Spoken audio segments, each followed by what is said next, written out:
بسم اللہ الرحمن الرحیم۔ تمام ناظرین اور سامعین کو حسنین خان کا خلوص بھرا سلام۔ میں ہوں حسنین خان اور آپ دیکھ رہے ہیں 14 ستارے یوٹیوب چینل۔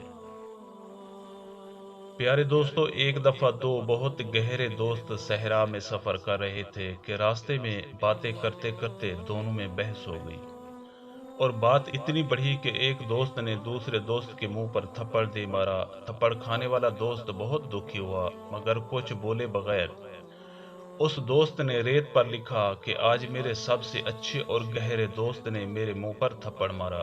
چلتے چلتے ان کو ایک جھیل نظر آئی۔ دونوں نے نہانے کا ارادہ کیا۔ اچانک جس دوست کو تھپڑ پڑا تھا وہ جھیل کے بیچ دلدلی حصہ میں پھنس گیا، مگر جس دوست نے تھپڑ مارا تھا اس نے اسے بچا لیا۔ تب بچنے والے دوست نے پتھر پہ لکھا کہ آج میرے سب سے اچھے اور گہرے دوست نے میری زندگی بچا لی۔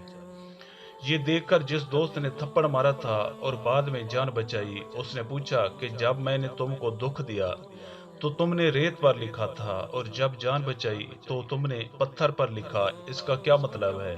پہلے دوست نے جواب دیا کہ جب کوئی آپ کو دکھی کرے یا تکلیف دے تو ہمیشہ اس کی وہ بات ریت پر لکھو تاکہ درگزر کی ہوا اسے مٹا دے، لیکن جب بھی کوئی آپ کے ساتھ بھلائی کرے تو ہمیشہ اس کی اچھائی پتھر پر نقش کرو تاکہ کوئی بھی اسے مٹا نہ سکے۔ پیارے دوستو، ہم امید کرتے ہیں کہ آپ کو ہماری یہ مختصر سی ویڈیو اچھی لگی ہو۔ اگر آپ کو ہماری یہ ویڈیو اچھی لگے تو پلیز آپ ہمارے چینل کو سبسکرائب اور اس ویڈیو کو لائک ضرور کیجیے۔ اب ہمیں اپنی اگلی ویڈیو تک کے لیے اجازت دیجیے، اس دعا کے ساتھ کہ اللہ پاک آپ کو اپنی حفظ و امان میں رکھے۔ اپنا بہت زیادہ خیال رکھیے گا۔ شکریہ۔ خدا حافظ۔